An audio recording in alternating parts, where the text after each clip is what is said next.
Bismillahirrahmanirrahim. Selamat bertemu kembali dengan Ibu.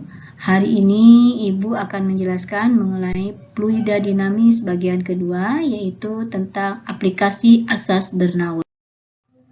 Penerapan asas Bernoulli. Penerapan asas Bernoulli atau aplikasi asas Bernoulli yang pertama yaitu digunakan untuk tangki berlubang atau teorema Torricelli.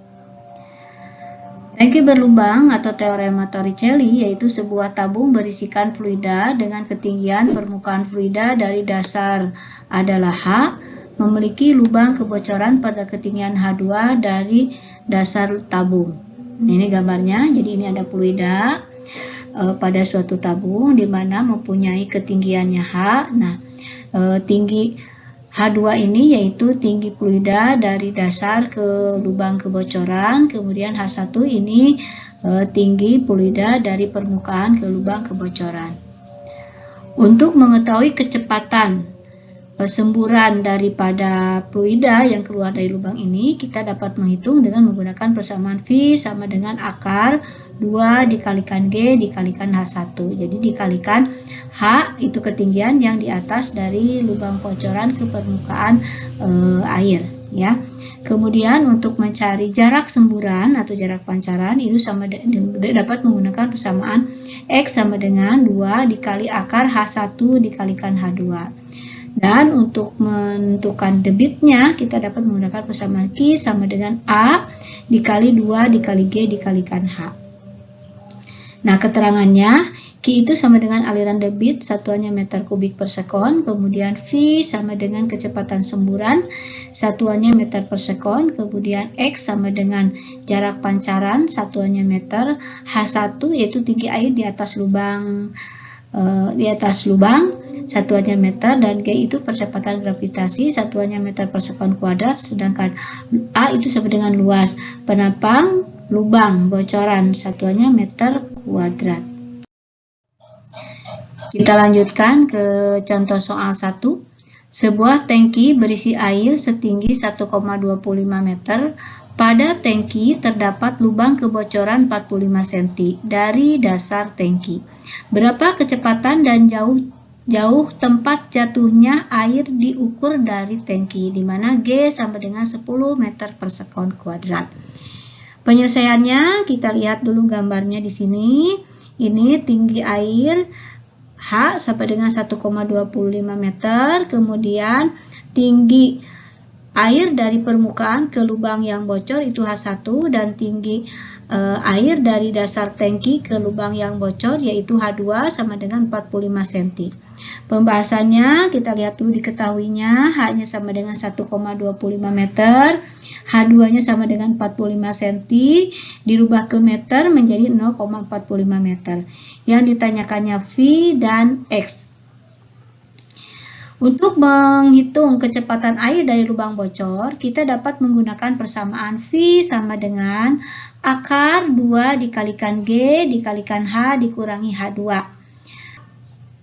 Akar 2 dikali 10 dikali 1,25 dikurangi 0,45, maka ini 20, 1,25 dikurangi 0,45, 0,8. Jadi 20 dikali 0,8 itu sama dengan 16. Jadi akar dari 16 yaitu 4 meter. Jadi kecepatan air dari lubang yaitu besarnya 4 meter per sekon.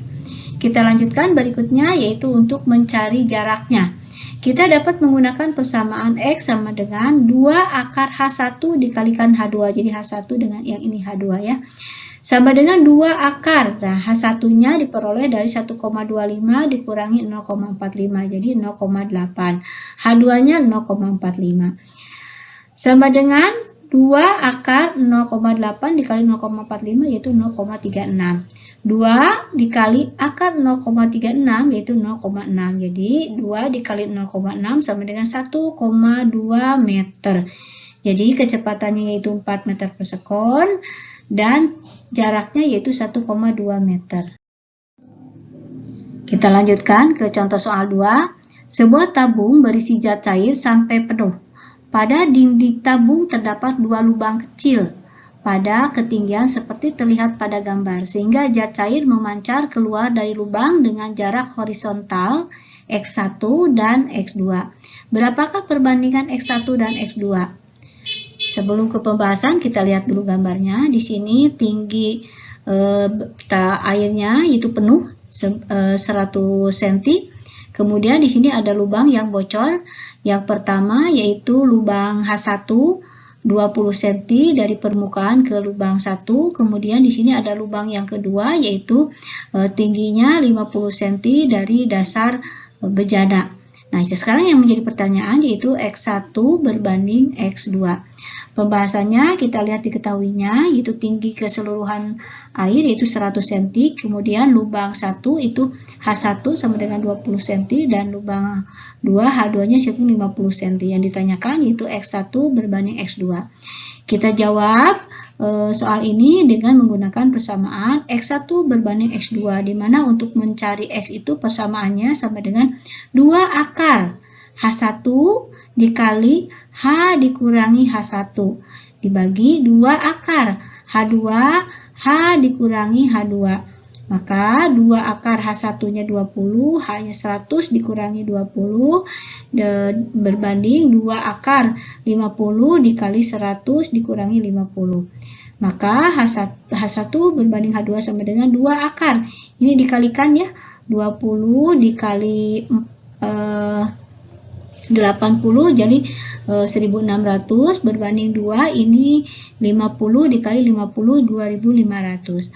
Akar dari 1600 yaitu 40 dikali 2 yaitu 80. Kemudian akar dari 2500 yaitu 50 dikali 2 yaitu 100. Jadi X1 berbanding X2 yaitu 4 berbanding 5. Kita lanjutkan berikutnya ke penerapan asas Bernoulli yang kedua yaitu venturimeter. Venturimeter adalah alat yang digunakan untuk mengukur laju aliran zat cair dalam pipa. Untuk venturimeter yang dilengkapi manometer, besarnya kecepatan aliran zat cair pada pipa besar yaitu V1 dirumuskan. V1 sama dengan akar 2 dikalikan G dikalikan H dibagi A1 dibagi A2 dikuadratkan dikurangi 1. Di mana keterangannya V1-nya sama dengan kecepatan aliran fluida pada titik 1, satuannya meter per sekon, A1-nya sama dengan luas penampang 1, dan A2-nya sama dengan luas penampang 2. Nah, ini gambar daripada venturimeter. Kita lanjutkan ke contoh soal 3.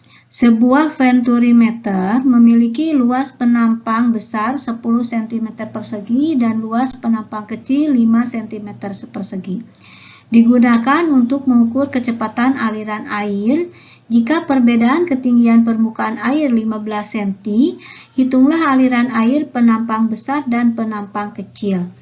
Maka ini gambar dari venturimeter, di mana di sini ada lubang, di mana dari lubang ini air mengalir dengan kecepatan V1.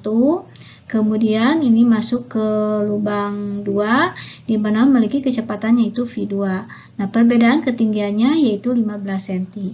Pembahasannya kita lihat diketahuinya A1-nya 10 cm persegi dirubah ke meter menjadi 10 kali 10 pangkat min 4 meter persegi. Kemudian A2-nya sama dengan 5 cm persegi dirubah ke meter menjadi 5 kali 10 pangkat 4 min 4 meter persegi. H-nya sama dengan 15 cm dirubah ke meter menjadi 15 dikali 10 pangkat min 2 meter. Kemudian G-nya sudah diketahui yaitu 10 meter per sekon kuadrat. Yang ditanyakan itu V2. Nah, untuk mencari V2 kita cari dulu V1 dengan menggunakan persamaan V1 sama dengan akar 2 dikalikan G dikalikan H dibagi A1 per A2 kuadrat dikurangi 1. Akar 2 dikali 10 dikali 15 kali 10 pangkat min 2 dibagi 10 kali 10 pangkat min 4 dibagi 5 kali 10 pangkat min 4. Maka min 4-nya ini dicoret, jadi tinggal 10 dibagi 5 yaitu 2. 2 dikuadratkan yaitu 4 ya. 4 dikurangi 1 yaitu 3. Nah, ini dikalikan 2 dikali 10 itu 20 dikali 15 jadi 30 ya, 30 dikali 10 pangkat min 2. Nah, hasil kali ini dibagikan dengan 3 sama dengan 1 meter per sekon. Jadi V1-nya yaitu 1 meter per sekon. Nah, untuk menentukan kecepatan V2, kita dapat menggunakan persamaan kontinuitas, yaitu A1 dikali V1 sama dengan A2 dikali V2. Yang ditanyakan V2, maka V2 sama dengan A1 dikali V1 dibagi A2. 10 dikali 10 pangkat min 4 per 5 dikali 10 pangkat min 4 dikali 1. Maka hasilnya 2 meter per sekon. Kita lanjutkan ke aplikasi Bernoulli yang ketiga, yaitu tentang alat penyemprot nyamuk. Alat penyemprot nyamuk juga bekerja berdasarkan hukum Bernoulli. Kita tinjau alat penyemprot nyamuk. Lihat cara kerjanya bagaimana. Pompa ditekan, maka udara yang melewati pipa sempit pada bagian A akan memiliki kelajuan besar dan tekanan kecil. Hal tersebut menyebabkan cairan obat nyamuk yang ada pada bagian B akan naik dan ikut mendorong keluar bersama udara yang tertekan oleh pengisap pompa. Itu prinsip kerja dari alat penyemprot nyamuk berdasarkan aplikasi Bernoulli. Kita lanjutkan ke aplikasi asas Bernoulli berikutnya, yaitu tentang tabung pitot. Tabung pitot merupakan alat yang digunakan untuk mengukur laju aliran suatu gas atau udara. Ini gambar daripada tabung pitot, di mana tabung pitot ini besar kecepatannya dapat dihitung dengan menggunakan persamaan V sama dengan akar 2 kali rho itu massa jenis zat cair dalam manometer kali G dikalikan H dibagi massa jenis gas, ya. Keterangannya H itu selisih tinggi permukaan kolom zat cair di dalam manometer. Nah, di sini ini ada ya. Nah, ini H-nya. G-nya percepatan gravitasi sudah ketentuannya, kalau nggak 10 itu 9,8. Rho-nya yaitu massa jenis gas ya yang ada di dalam tangki ini. Kemudian rho aksen itu massa jenis zat cair dalam manometer. V-nya yaitu kelajuan aliran udara atau gas yang satuannya dalam meter per sekon. Kita lanjutkan ke contoh soal 4, itu tentang tabung pitot. Sebuah tabung pitot digunakan untuk mengukur kelajuan aliran gas oksigen yang mempunyai massa jenis 1,43 kg per meter kubik dalam sebuah pipa. Jika perbedaan tinggi zat cair pada kedua kaki manometer adalah 5 cm dan massa jenis zat cair adalah 13.600 kg per meter kubik, hitunglah kelajuan aliran gas pada pipa tersebut, di mana G-nya sama dengan 10 meter per sekon kuadrat. Pembahasannya diketahuinya rho-nya sama dengan 1,43 kg per meter kubik. Rho zat cairnya yaitu sama dengan 13.600 kg per meter kubik. H-nya 5 cm atau diubah ke meter menjadi 0,05 meter. G-nya 10 meter per sekon kuadrat. Yang ditanyakannya yaitu V. Untuk mencoba soal ini, yaitu kita dapat menggunakan V sama dengan akar 2 dikalikan rho aksen dikalikan G dikalikan H dibagikan rho. Sama dengan akar 2 dikali 13.600 dikali 10 dikali 0,05 dibagi 1,43. Maka hasil hitungan ini sama dengan besarnya 97,53 meter per sekon. Kita lanjutkan ke aplikasi Bernoulli berikutnya, yaitu tentang gaya angka sayap pesawat terbang. Pesawat ini dapat terbang itu mengangkasa, ini dipengaruhi oleh gaya.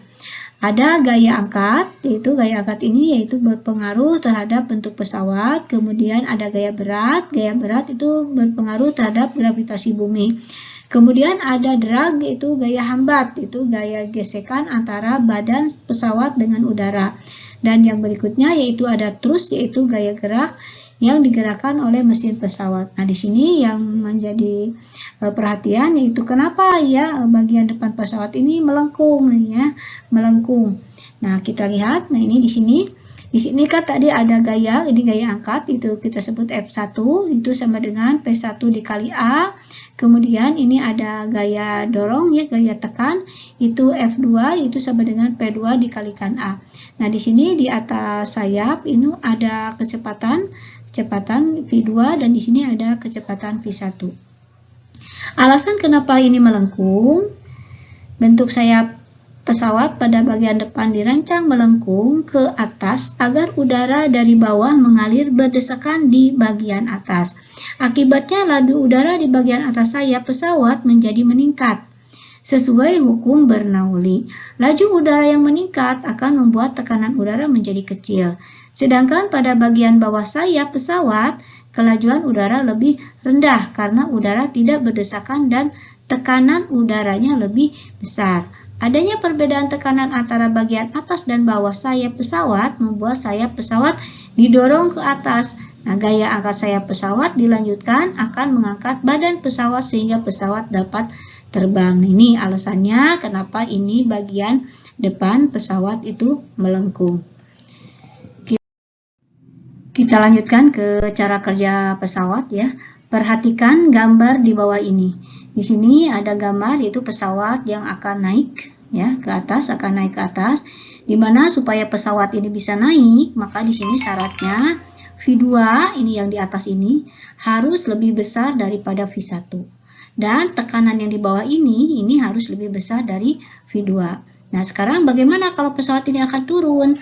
Maka saat pesawat ini akan turun, V2 yang di atas ini harus lebih kecil daripada V1 yang di bawah.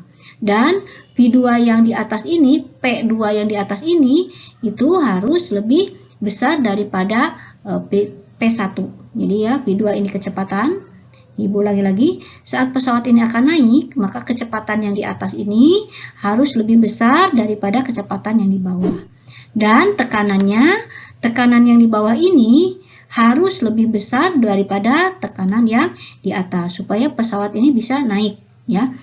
Kemudian untuk yang turun ya, kecepatan yang di atas ini harus lebih kecil dari kecepatan yang di bawah. Dan kecepatan yang tekanan yang di atas ini harus lebih besar daripada tekanan yang di bawah. Maka P2-nya harus lebih besar daripada P1. Sesuai dengan asas Bernoulli, apabila kelajuan aliran udara pada bagian atas sayap lebih besar daripada kelajuan aliran udara pada bagian bawah sayap, maka tekanan bagian atas sayap lebih kecil daripada tekanan udara pada bagian bawah sayap. Persamaan gaya angkat di atas dapat pula dinyatakan sebagai berikut. F1 dikurangi F2 itu sama dengan P1 dikurangi P2 dikalikan A. Atau gaya angkat pesawat dapat dihitung juga dengan persamaan F1 dikurangi F2 sama dengan setengah dikalikan rho dikali V2 kuadrat dikurangi V1 kuadrat dikalikan A. Keterangannya F1 itu sama dengan gaya dorong pesawat ke atas, kemudian F2 itu sama dengan gaya dorong pesawat ke bawah, ini satuannya Newton ya.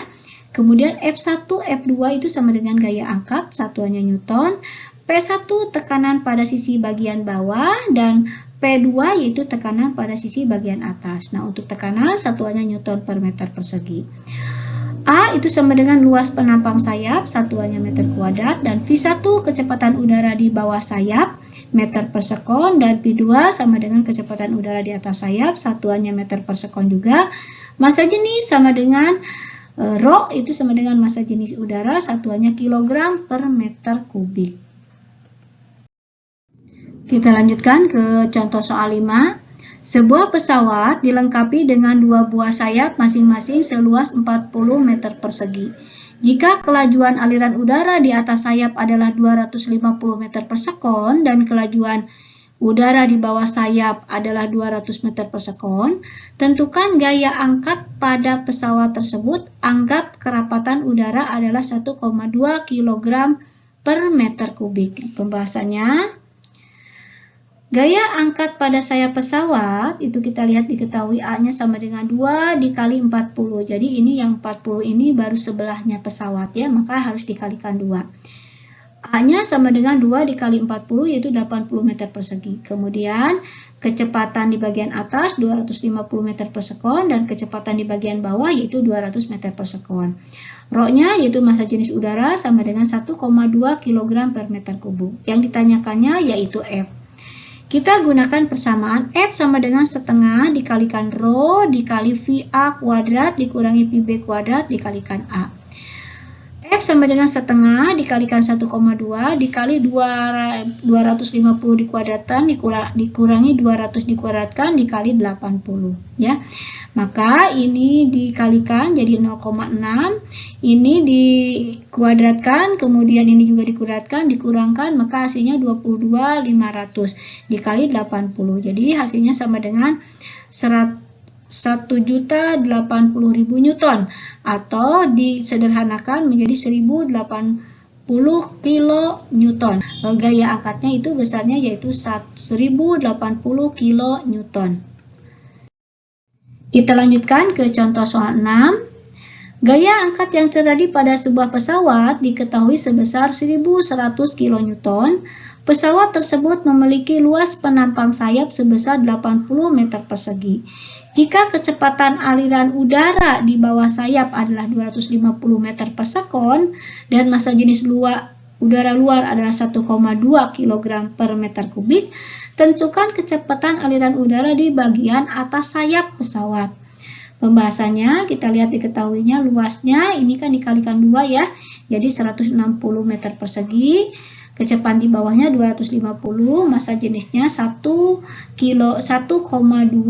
kg per meter kubik. Nah, gaya angkat pesawatnya yaitu 1.100 kN atau 1.100.000 Newton. Yang ditanyakan yaitu kecepatan di atas pesawat.